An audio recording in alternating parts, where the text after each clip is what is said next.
Bonsoir à toutes et à tous. Donc aujourd'hui, moi, je vais vous parler des contraintes du fond diffus cosmologique. Je vais reprendre beaucoup de points que déjà Françoise a vous mentionné. Je vais vous parler un petit peu de la physique du fond diffus cosmologique et des observations en fait qui nous permet de mettre des contraintes sur les paramètres cosmologiques et sur les modèles cosmologiques en général. Donc déjà, je voudrais préciser, donc ça c'est une image du fond diffus cosmologique, voilà. Et je voulais préciser que je vais vous montrer en fait ces cartes où on voit en fait des points rouges et froides qui représentent des petites fluctuations de température de la radiation du fond diffus cosmologique. Et pour les gens qui n'ont jamais vu ce type de carte, bon, ça c'est simplement une projection en fait de la sphère sur un plan, exactement comme on peut faire quand on projette en fait une carte de la Terre en 2D. Donc, qu'est-ce que c'est le fond diffus cosmologique déjà? Donc, c'est l'image la plus ancienne qu'on peut observer dans l'univers. Donc, c'est une image, c'est des photons qui nous arrivent depuis une époque très très ancienne, quand l'univers avait que 380 000 ans après le Big Bang. On sait aujourd'hui, grâce aussi aux observations de la radiation du fond diffus, que l'âge de l'univers est autour de 13,8 milliards d'années. Donc vous comprenez bien, c'est une radiation très très ancienne. Et en fait, on peut observer cette image primordiale de l'univers parce qu'il y a ce concept que vous connaissez sûrement en astronomie, du fait que, parce que la lumière a une vitesse finie, plus on regarde longtemps dans l'espace, et plus, en fait, on remonte dans le temps, parce que la lumière met un certain temps pour nous rejoindre à partir de son point d'émission. Et donc, plus on observe longtemps dans l'espace, plus on observe longtemps dans le temps, et jusqu'à arriver donc à cette image de la CMB, Cosmic Micro Background en anglais, qui vient de cette époque très, très ancienne. Donc, pourquoi c'est spécial? Pourquoi cette radiation se forme? Donc, l'idée, il y a un petit peu cette idée, vous savez que l'univers est en expansion, et Françoise vient de nous dire beaucoup de choses sur cette expansion de l'univers. Et donc, dans un univers en expansion, en fait, un univers en expansion, il se refroidit. Donc, si vous utilisez un petit peu la logique opposée, si vous remontez dans le temps, normalement, on devrait avoir un univers plus dense et plus chaud. Et à un certain point, en fait, si on remonte beaucoup dans le temps, on devrait avoir un univers tellement chaud que la matière n'était pas... l'état de la matière, ce n'était pas l'état qu'on connaît tous les jours. Donc, il n'y avait pas en fait de matière neutre. Donc, de la matière neutre, ça veut dire des atomes... Pardon. Où vous avez des noyaux positifs qui sont liés à des électrons et où la charge électrique en fait effective est nulle. Mais quand l'univers est très très énergétique, on a beaucoup de photons ionisants avec beaucoup d'énergie qui ionisent tous les atomes neutres qui peuvent se former. Et donc on a plutôt une soupe primordiale de noyaux positifs, donc genre des protons, qui sont rien d'autre que des noyaux d'hydrogène, et quelques noyaux en fait d'éléments plus lourds comme l'hélium. Et donc, on a des noyaux positifs, on a des électrons qui se baladent libres dans l'espace, et vous avez de la radiation, donc par exemple des photons. Et ce qui se passe, et c'est important pour comprendre la physique de la CMB, c'est que les électrons libres et les photons, en fait, interagissent beaucoup entre eux, avec un phénomène qui s'appelle Thomson scattering. Et donc ça veut dire que les photons ne sont pas libres de se propager dans l'univers. Et ça, c'est très important. Ça veut dire que l'univers, à cette époque-là, n'est pas transparent à la radiation, n'est pas transparent aux photons. Et alors, ce qui se passe après, c'est que sous l'effet de l'expansion de l'univers, en fait, l'univers se refroidit. Il y a de moins en moins de photons ionisants dans l'univers. Et donc, finalement, les noyaux positifs, donc en particulier les protons et les électrons, peuvent se recombiner dans des atomes neutres. Et finalement, donc cette époque-là, c'est l'époque de la recombinaison. Et donc, les photons ne rencontrent plus en fait d'électrons libres parce qu'ils deviennent tout liés à dans des atomes neutres.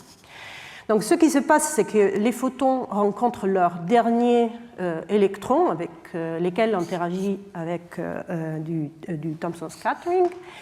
Et après, ils sont finalement libres de se propager dans l'univers. Donc l'univers devient transparent à la radiation, et c'est bien ces photons qui s'échappent après l'époque de la recombinaison qu'on observe sous le nom du fond diffus cosmologique.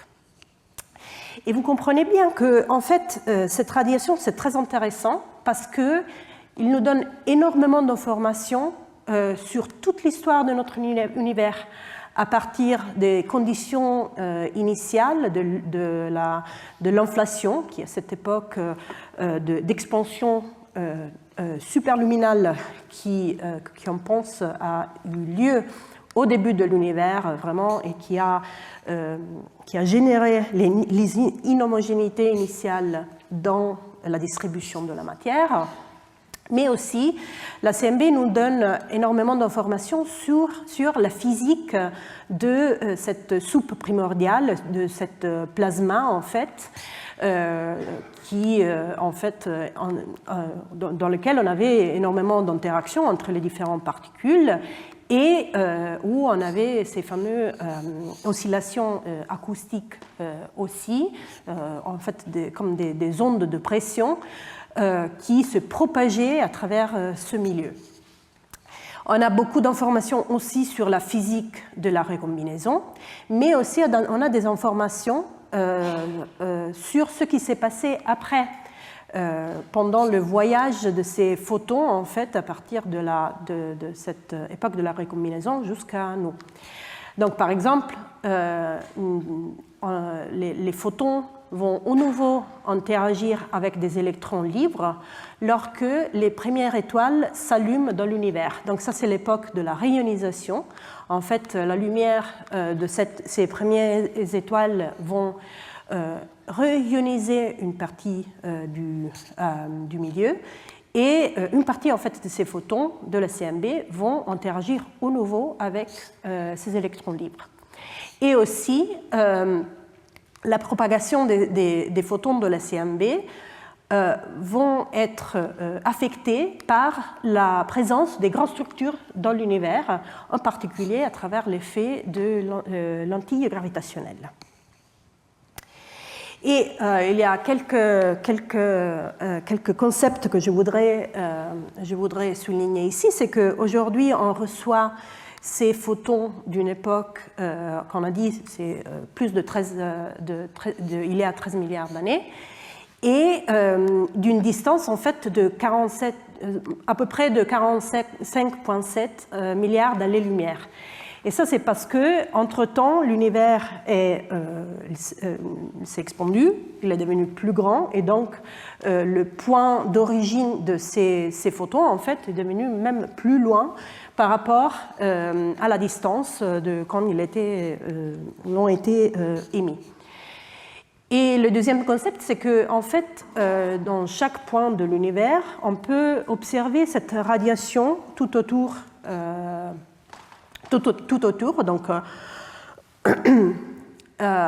Donc un extraterrestre, par exemple, qui est à 45 milliards d'années-lumière de nous, en fait, il est en train d'observer aujourd'hui la radiation de la CMB qui s'est formée ici dans cette chambre.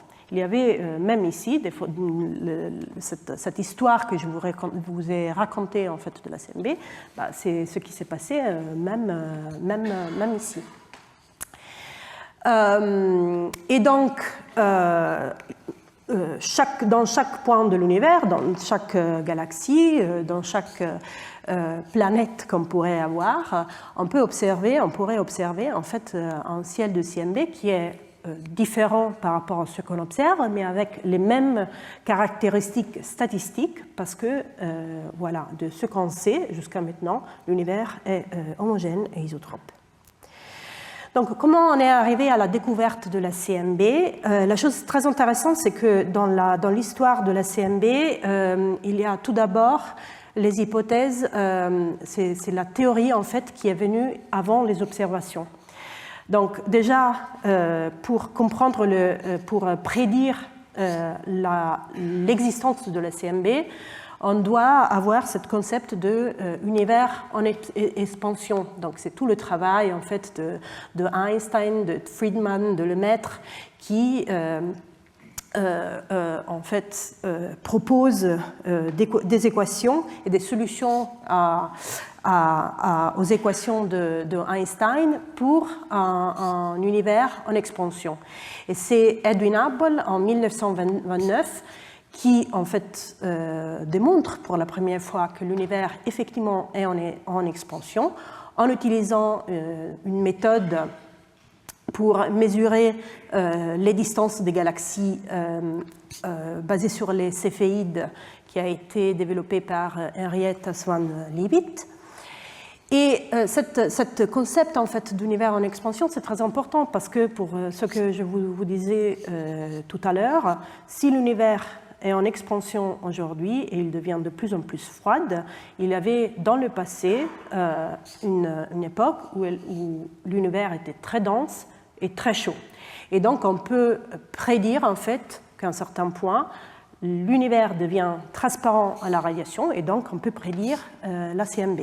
Et c'est les travaux en fait dans les années 40 du groupe de Dodgam et collaborateurs qui développent en fait cette idée de l'existence de la radiation du fond diffus.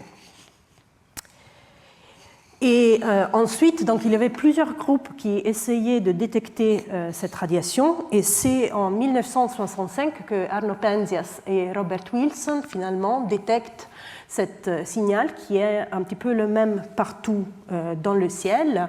Et grâce en fait à cette découverte, ils vont gagner en fait en 1978 le prix Nobel. Et donc, c'est quoi qu'on peut observer tout d'abord pour la CMB. Donc déjà, la première chose en fait, c'est ce que Penzias et Wilson ont détecté, c'est une radiation qui a une distribution de température, d'énergie en fait, qui est celle d'un corps noir. Donc un corps noir, c'est un objet idéal en physique. C'est un corps qui absorbe toute la radiation électromagnétique incidente et qui remet des photons avec une distribution très particulière, donc une distribution d'énergie. Donc vous avez une densité de photons en fonction de leur énergie ou de leur fréquence, si vous voulez. Et cette distribution est caractérisée que par un paramètre qui est la température. Et donc, ce qu'on observe, en fait, c'est qu'en moyenne, la CMB a la même température partout dans le ciel, ou presque, qui est autour de 2,7 Kelvin. Je vous rappelle que 0 Kelvin, ça correspond à moins 273 degrés Celsius. Et en fait, cette température a été mesurée très très bien par le satellite COBE, qui a été lancé en 1989. Et en fait, COBE a démontré effectivement que la CMB a cette distribution d'énergie de ces photons en fonction de la fréquence. et a démontré en fait que la température, c'est bien cette fameuse 2,7. Maintenant, je vous ai dit en fait, ou peut-être j'ai oublié de vous dire, qu'au moment de l'émission de la CMB, l'univers en fait avait une température de 3000 Kelvin. Mais la raison pour laquelle maintenant on observe la CMB à 2,7 Kelvin, c'est que entre-temps, l'univers s'est expandu, l'énergie de la CMB a été diluée par cette expansion, et donc c'est un effet de décalage vers le rouge, de redshift. L'énergie en fait ou même la température de la CMB aujourd'hui, sous l'effet de l'expansion de l'univers, aujourd'hui est beaucoup plus basse qu'à son émission, voire à 2,7 Kelvin. Et ça correspond en fait à une émission qui a un pic dans les micro-ondes. Donc c'est pour ça que les observations de la CMB sont justement dans le micro-ondes, alors qu'à l'époque de son émission, c'était plutôt dans l'infrarouge. Donc, qu'est-ce qui se passe si on retire en fait cette partie constante, cette température moyenne du ciel, et on regarde qu'est-ce qu'il reste? En fait, on s'est aperçu qu'il y a en fait une différence de température dans différentes ondes du ciel, qui est ce qu'on appelle le dipôle, et qui est dû au mouvement en fait du système solaire par rapport au référentiel de la CMB. Donc le Soleil ou le système solaire tourne autour du centre galactique de notre galaxie, et la galaxie aussi est en train de bouger par rapport au référentiel de la CMB. Et en total, notre Soleil il se déplace à une vitesse de 370 km par seconde par rapport à la CMB. Et ça a en fait un impact sur ce qu'on observe, parce qu'on a un effet qui est l'effet Doppler, que peut-être vous connaissez dans les ondes sonores. C'est la même raison pour laquelle une sirène en fait, d'ambulance change de tonalité si on s'approche, ou s'il est en train de s'approcher ou s'éloigner de vous. C'est pareil, si on est en train de se approcher ou s'éloigner par rapport à la CMB, on va observer des photons qui sont soit plus énergétiques ou moins énergétiques. Et ça, c'est vraiment l'effet de notre mouvement par rapport à la CMB. Et donc, à partir de ces effets-là, en fait, avec les observations de cette dipôle, on peut effectivement estimer notre vitesse par rapport à la CMB. Et qu'est-ce qui se passe en fait si on retire le monopôle et le dipôle? On reste avec des petites anisotropies de température, donc des petites différences de température dans différents endroits du ciel, qu'on appelle les anisotropies de température. Et ça, en fait, c'est l'observable clé pour estimer en fait les paramètres cosmologiques et tester les paramètres cosmologiques. Pourquoi? Parce qu'en fait, ces différents points rouges et noirs et bleus représentent en fait, comme je vous ai dit, des différents points chauds ou froides. Et ils représentent en fait vraiment, ils sont en image en fait des inhomogénéités de densité qui étaient présentes dans l'univers primordial. Donc c'est les graines en fait des inhomogénéités que ensuite, grâce à l'effondrement gravitationnel, ont donné lieu aux galaxies et aux amas de galaxies qu'on peut observer aujourd'hui dans l'univers. Donc, en étudiant en fait les corrélations entre différents points sur cette carte, qui dépend de la cosmologie, on peut effectivement tester notre compréhension de l'univers et en particulier les modèles cosmologiques dont je vais vous parler dans une seconde. Mais avant de ça, je dois vous dire aussi donc, comment on peut résumer l'information qui est contenue dans cette carte de la CMB.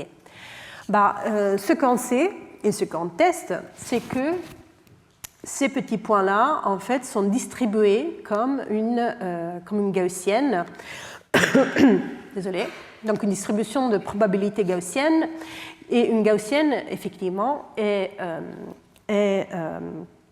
caractérisée par deux quantités qui sont sa moyenne, et on a déjà vu que la moyenne de la CMB est 2,7 Kelvin, et si on retire ça, la moyenne de cette carte est 0. Et sa variance. Donc la variance, c'est simplement l'amplitude du contraste de température, si vous voulez, dans cette carte-là. Et dans la CMB, on a des corrélations spatiales, c'est-à-dire un point, si vous trouvez un point chaud, par exemple ici, il y a une forte probabilité en fait, de rencontrer un autre point chaud si les deux points sont séparés à peu près de 1 degré. Dans le ciel, 1 degré angulaire. Et donc, cette information en fait, de corrélation entre les différents points est contenue dans la covariance ou variance entre les différents points en fonction de leur séparation angulaire. Et dans l'espace de Fourier, pour celles d'entre vous qui connaissent un petit peu cet objet mathématique, dans l'espace de Fourier, ça c'est simplement un spectre de puissance. Pour ceux d'entre vous qui ne connaissent pas cet objet mathématique, ou plutôt en fait les harmoniques sphériques, c'est suffisant en fait de comprendre que ça c'est cette spectre de puissance. Ici on a des grandes échelles angulaires, ici on a des petites échelles angulaires, et en fait le spectre de puissance il nous dit en fait le contraste de température qu'il y a à différentes échelles angulaires. Donc en particulier, ce premier pic ici correspond effectivement à des échelles angulaires d'à peu près 1 degré sur cette carte.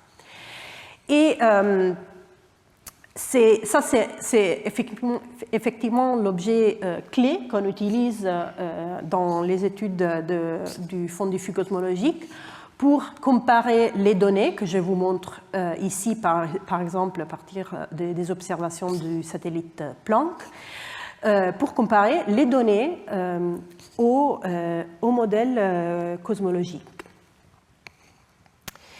Donc, déjà, je vous ai montré un petit peu de données. Je vais vous expliquer ça un petit peu plus de détails plus tard. Mais je veux aussi vous dire quel type de modèle en fait, on peut tester en comparant avec ces données. Et donc, c'est par exemple le modèle lambda-CDM, qui est le modèle standard de la cosmologie, qui est basé sur la validité de la relativité générale pour décrire la gravité et du modèle standard des particules pour décrire les interactions entre les particules.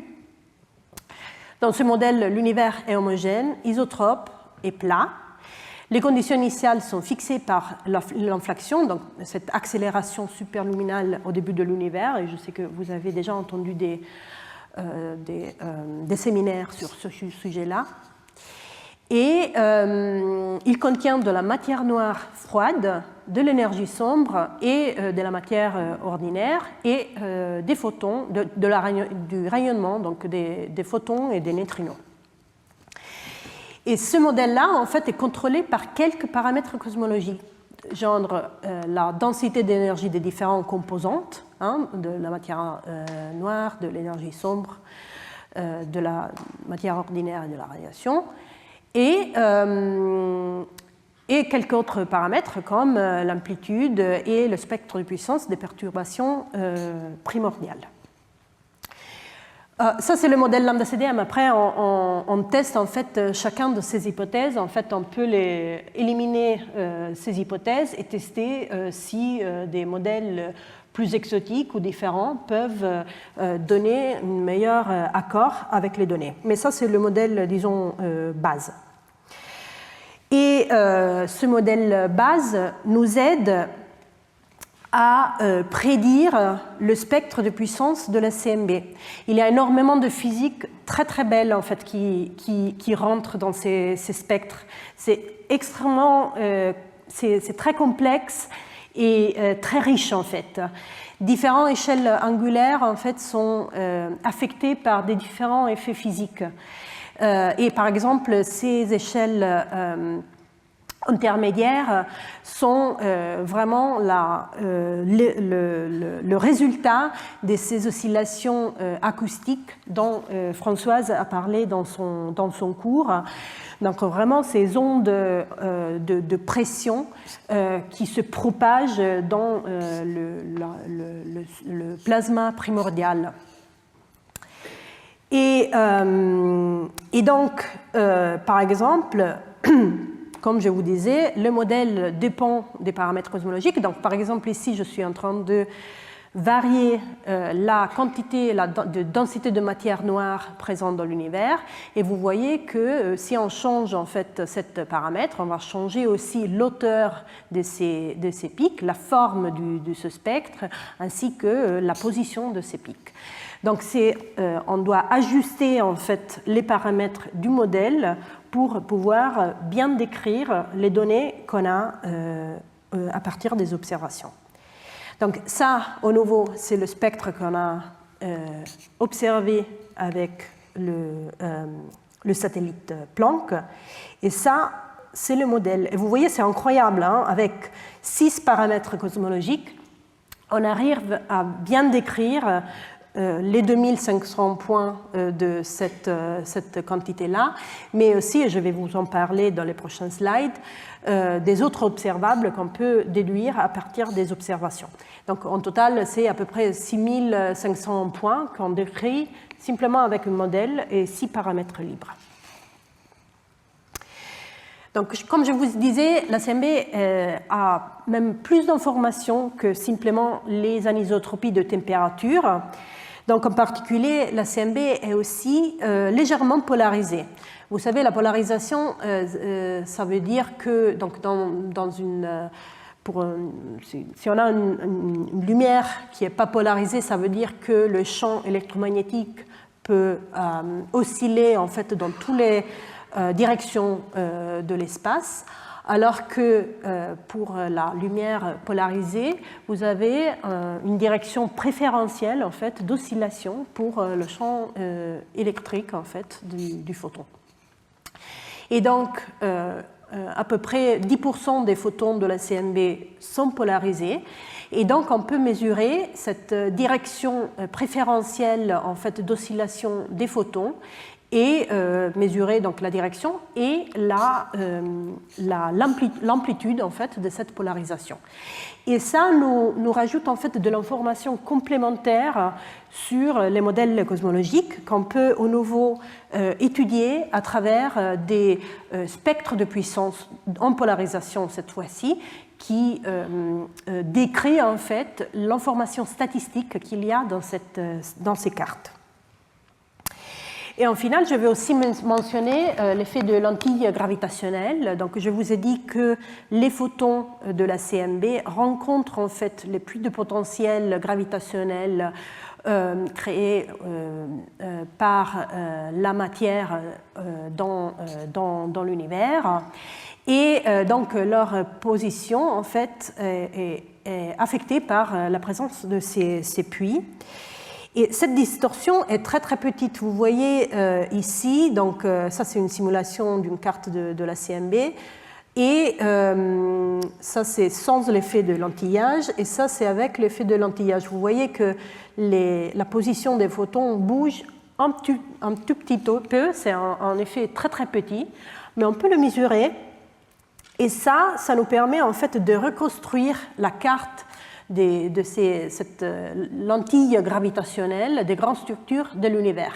Et au nouveau, on peut étudier en fait la statistique de ces cartes avec des spectres de puissance. Donc, pour remettre tous ensemble, on a toutes ces données-là en fait à partir des expériences. Au nouveau, ça en particulier, c'est à partir du satellite Planck, qu'on peut utiliser pour ajuster ces courbes-là en fonction de quelques paramètres libres et mesurer les paramètres cosmologiques qui gouvernent en fait ces modèles. Et de plus, on peut changer le modèle qu'on teste avec ces données-là et vraiment utiliser la CMB comme un laboratoire de physique fondamentale. Parce que ces spectres de puissance en fait dépendent énormément d'énormément de différents phénomènes physiques qu'on peut en fait essayer de modifier et voir si les données sont en meilleur ou pire accord avec les données. Donc, comme je vous ai dit, je vais vous parler un petit peu de l'expérience Planck. Donc, ici, c'est au nouveau les spectres de puissance en température et polarisation. Les points de Planck sont en bleu. Ils continuent à être en fait l'expérience phare de la cosmologie. Mais il y a aussi des autres expériences et je vais vous en mentionner quelques-unes après. Donc, le satellite Planck, c'était un satellite de l'Agence spatiale européenne qui a été conçu en fait au début des années 90, mais lancé en 2009. Il faut énormément de temps pour lancer un satellite. Et il a été opérationnel jusqu'en 2013 et c'était le résultat en fait d'une très grosse collaboration entre différentes institutions et universités. Et l'objectif principal de Planck, c'était justement d'obtenir une mesure définitive des anisotropies de température, ou presque définitive. C'était le troisième satellite qui observait la CMB, après le satellite COBE, dont je vous ai déjà parlé, et le satellite américain WMAP. Et il a opéré dans le point de Lagrange L2, qui est à 1,5 million de kilomètres de la Terre.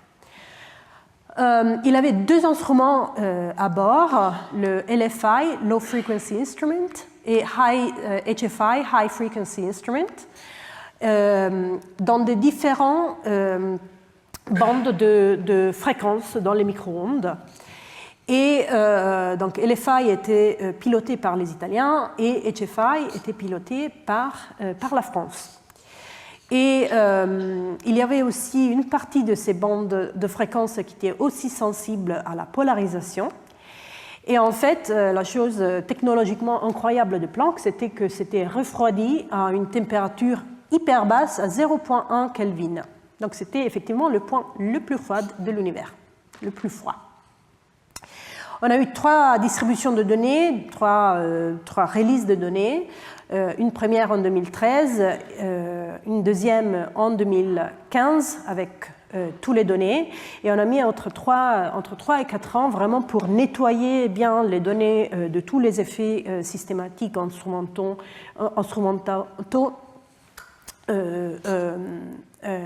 et pour voilà, publier les derniers résultats. Et moi, j'ai eu la chance en fait, de travailler sur cette mission pour 10 ans et de piloter en fait, l'analyse cosmologique finale de Planck. Et pourquoi donc toutes ces bandes de fréquences? Parce que en fait, en vrai, dans les micro-ondes, on n'observe pas que la CMB dans l'univers. Il y a plein de choses qui émettent dans les micro-ondes. Par exemple, les amas de galaxies, les galaxies eux-mêmes, la poussière galactique aussi de notre galaxie émet dans les micro-ondes, le synchrotron. Et donc, il faut distinguer en fait l'émission de corps noirs de la CMB et l'émission de tous ces autres objets qui émettent dans les micro-ondes.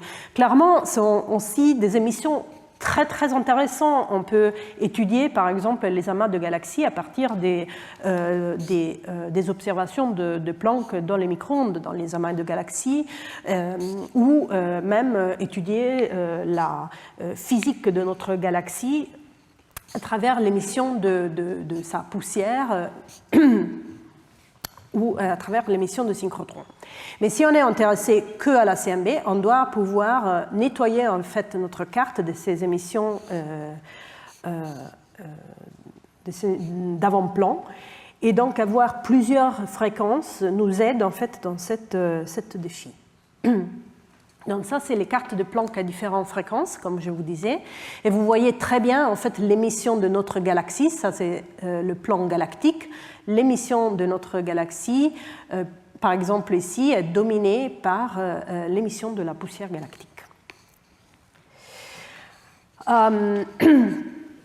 Donc ça, comme je vous ai déjà montré, sont les spectres de puissance de Planck en température, en polarisation. Ça, c'est la corrélation entre la température et la polarisation. Et ça, c'est le spectre de puissance de l'antillage gravitationnel.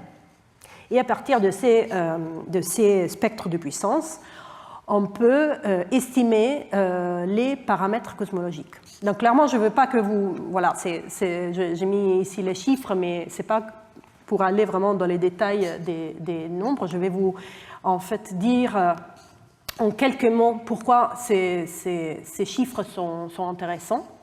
Donc déjà, on mesure beaucoup de ces paramètres avec une précision incroyable au niveau du pourcent ou même du pour mille. Donc, on connaît, par exemple, la densité de matière sombre ou de matière ordinaire dans notre univers avec une précision qui est très, très bonne. On a démontré avec Planck déjà que ce modèle standard de la cosmologie marche extrêmement bien pour décrire les spectres de puissance et les paramètres de ce modèle sont très, très bien mesurés par ces données. Et vous voyez ici l'évolution dans le temps, en fait, de la précision sur ces paramètres cosmologiques. Donc ça, c'était avant le satellite WMAP. Après, ça, c'est tous les résultats de WMAP dans différents releases de données. Et les points rouges sont les 3 releases de Planck. Vous voyez que là, dans la dernière release, en fait, notre bande d'erreur sont tellement petites que vous ne les voyez même pas, par rapport à des très grandes bandes d'erreur qu'on avait avec les précédentes expériences. Donc déjà, comme je vous ai dit, on a déterminé le contenu énergétique de l'univers avec très grande précision. Nous avons déterminé en fait l'époque à laquelle les premières étoiles sont allumées en fait. Donc cette époque de la réionisation qu'on pense, on a mesuré, on a estimé qu'il s'est passé à peu près 500 millions d'années après le Big Bang. Et on a aussi confirmé en fait que la théorie de l'inflation, donc l'hypothèse que l'univers a passé une période d'expansion très très vite au début de sa vie, en fait on a confirmé que cette théorie est bonne pour l'instant en mesurant en fait le spectre de puissance des inhomogénéités primordiales, si vous voulez.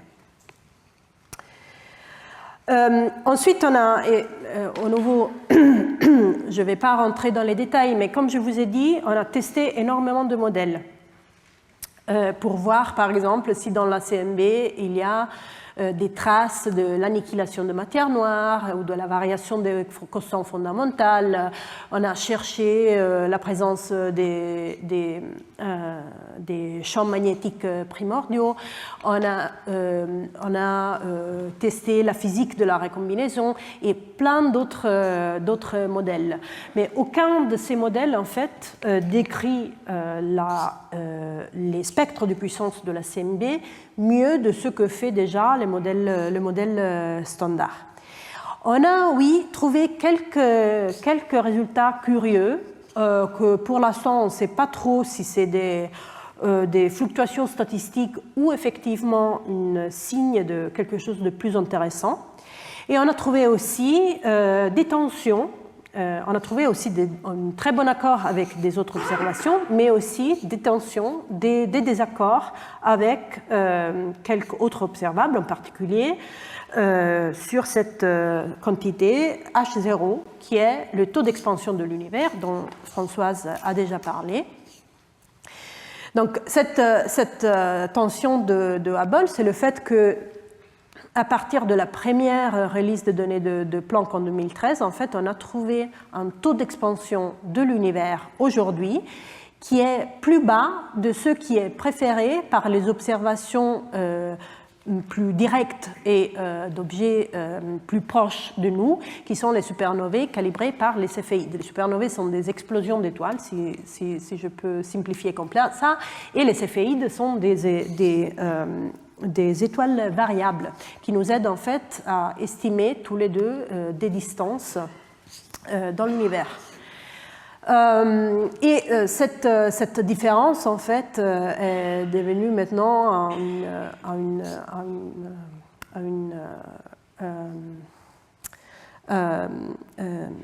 importance statistique, disons, de plus de 5 sigma. Et pendant les derniers 10 ans, vraiment, on a travaillé énormément pour recontrôler en fait ces résultats, voir si on s'est trompé, soit dans les mesures de la CMB, soit dans les mesures des supernovae. Et pour l'instant, personne ne trouve en fait des problèmes dans ces deux mesures. En plus, les résultats de Planck ont aussi été confirmés par des autres expériences CMB comme ACT et SPT et par les résultats des BAO. Dont Françoise a déjà parlé. Donc pourquoi c'est intéressant cette Hubble tension? Parce que si en fait c'est vraiment ça, donc c'est pas dû à un problème dans ces observations-là, eh bien ça pourrait être là le signe qu'il y a une lacune, si vous voulez, dans notre compréhension en fait de l'univers et dans la cosmologie, dans ce modèle standard de la cosmologie. Pourquoi? Parce que les supernovae et les céphéides en fait observent directement ce taux d'expansion de l'univers, alors que la CMB en fait la mesure du taux d'expansion de l'univers aujourd'hui, c'est pas une mesure directe de la CMB, parce que la CMB, effectivement, c'est quelque chose qui vient de très loin. À partir des spectres de puissance, on peut mesurer les paramètres cosmologiques, et ensuite, en utilisant un modèle, on peut prédire le taux d'expansion de l'univers aujourd'hui. Et donc, le point, c'est que si notre modèle est faux, aussi notre prédiction à partir des données de la CMB du taux d'expansion de l'univers est aussi faux. Et donc, il faut trouver un nouveau modèle, peut-être avec de la nouvelle physique qu'on ne connaît pas encore, pour mettre en accord ces deux observations. Donc, vous voyez, ça, c'est prix Nobel. Si vous trouvez un modèle qui non, vous rigolez, mais c'est vrai. Et en plus, la personne qui est en fait le chef de ces observations SCHUSS a déjà un prix Nobel. Moi, je pense qu'il cherche d'avoir son deuxième prix Nobel en physique. Mais c'est vrai, c'est une des choses les plus intéressantes en fait en cosmologie aujourd'hui. Et c'est pas moi qui va avoir le prix Nobel pour ça, même si je travaillais beaucoup sur ça. Et donc, on a heureusement beaucoup de théoriciens qui ont bien réfléchi à des possibles modèles alternatifs qui pourraient mettre en accord ces deux mesures en fait, du taux d'expansion de l'univers. Donc là, c'est un petit review qu'on a fait avec un postdoc à l'IAP, où on a regardé, par exemple, si on a une masse de l'électron qui est variable ou de l'énergie sombre primordiale, est-ce que notre prédiction de la constante de Hubble change assez pour remettre en accord les observations de la CMB et les supernovae. Et vous voyez qu'aucun de ces modèles en vrai arrive à changer ce valeur pour le remettre complètement en accord avec les mesures des supernovae. On a quelques modèles en fait où on a des bandes d'erreur qui deviennent de plus en plus larges, donc l'accord est un petit peu mieux, mais vous voyez qu'il n'y a aucun de ces modèles encore qui vraiment peuvent expliquer cette différence. Mais il y a plein d'idées encore dans la littérature et plein d'idées en fait pour essayer de trouver ce fameux modèle. Et donc, qu'est-ce qu'il y a dans la suite? On a encore énormément de mystères. On sait que le modèle standard de la cosmologie marche très bien, mais qu'est-ce que c'est ce modèle standard de la cosmologie? On a de la matière sombre, on ne sait pas qu'est-ce que c'est la matière sombre. On a de l'énergie sombre, oui, on sait qu'il est responsable de l'expansion accélérée de l'univers aujourd'hui, mais on ne connaît pas en fait sa nature physique. Donc, on a énormément de questions encore sur ce qu'il y a dans l'univers. On a ces tensions qu'on n'arrive pas encore à expliquer, donc on a énormément encore de mystères à découvrir, et heureusement la CMB a encore énormément d'informations qu'il peut nous donner. Donc je vous ai déjà montré que Planck a mesuré très bien en fait le spectre de puissance en température, mais il y a encore de l'information à petite échelle angulaire, et il y a encore énormément d'informations dans la polarisation, parce que Planck en fait n'était pas assez sensible pour bien mesurer la polarisation de la CMB. Et aussi, il y a un autre objectif très important dont je ne suis pas allée dans les détails, qui est de détecter les ondes gravitationnelles primordiales à travers en fait la polarisation de la CMB, en particulier un schéma de polarisation très caractéristique qu'on appelle les B-modes à grande échelle. Et ça, c'est un objectif important parce que, en fait, si on arrivait à détecter ce type de polarisation dans la CMB produit par les ondes gravitationnelles primordiales, ça nous aiderait énormément pour comprendre en fait la physique de l'inflation cosmique. Donc c'est vraiment un des objectifs principaux des futures expériences. Je ne sais pas combien de temps j'ai encore. 10 minutes? Parfait. Et donc aujourd'hui, Planck était un satellite, mais il est plus fonctionnel depuis 2013. Il se balade dans l'espace maintenant librement. Et aujourd'hui, on n'a que des expériences qui sont menées au sol principalement de deux endroits, du désert de Atacama au Chili, où on a ACT, Polar Bear et Simons Observatory, et au pôle sud avec le télescope du pôle sud et Bicep Keck. Donc la raison pour laquelle on a ces deux endroits-là, c'est que ces deux endroits-là en fait sont très secs et avec une atmosphère qui est très stable. Et la raison pour laquelle en plus ils sont en altitude.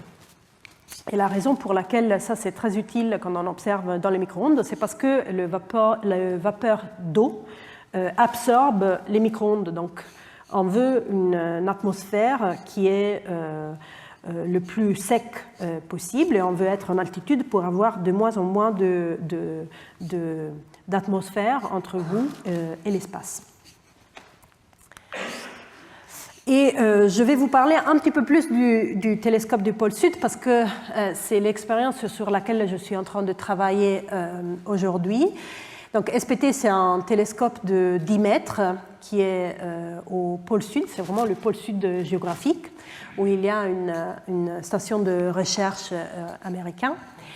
Et il est en train d'observer le ciel avec sa troisième caméra, le SPT-3G, qui est en train de prendre des données depuis 2018.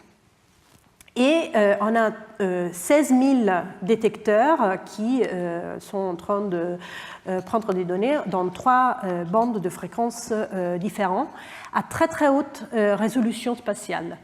Une résolution spatiale qui est à peu près 6 fois meilleure de celle de Planck. Et vous voyez que Planck avait autour de 70 détecteurs, alors que là, aujourd'hui, on en a 16 000. Ce n'est pas une comparaison très juste, en fait, parce que de l'espace, on n'a pas l'atmosphère, et donc on peut en fait avoir moins de détecteurs, mais toujours une très bonne sensibilité. Mais effectivement, en fait, SPT va avoir des données qui vont être entre 3 et 17 fois meilleures que Planck grâce à cette grande Planck focale. Donc déjà, on a publié les résultats des premiers 4 mois d'observation de SPT3G qui sont en accord avec Planck, mais aussi avec l'autre expérience en fait, qui est en train d'observer le CMB à petite échelle, qui est le Atacama Cosmology Telescope depuis le désert de Atacama. Donc on a un bon accord avec les résultats de Planck, mais pour l'instant, des bandes d'erreur qui sont encore 3 fois moins bonnes que celles de Planck. Mais ça, c'est que 4 mois d'observation. Alors qu'on a énormément de données, on a déjà observé le ciel pour cette petite partie de ciel en vert déjà pour 5 ans. On a observé ces patchs, ces régions de ciel jaune pour 4 ans, et on a aussi des observations de ces régions de ciel en rouge 1 an. Donc c'est plusieurs années d'observation. On a publié déjà les résultats simplement de 4 mois d'observation. En plus, c'était des observations avec que la moitié du plan focal. Mais on s'attend en fait d'avoir vraiment des résultats très intéressants en utilisant toutes les données qu'on a pris de ces différentes régions du ciel. Et ça, ce que je vous montre, en fait, c'est le rapport entre les signaux et les bandes d'erreur sur les spectres de puissance en température et en polarisation ici. Et ça, c'est le spectre de puissance de lentille gravitationnelle. En fonction du multipole, donc ici, c'est les grandes échelles et ici, c'est les petites échelles angulaires.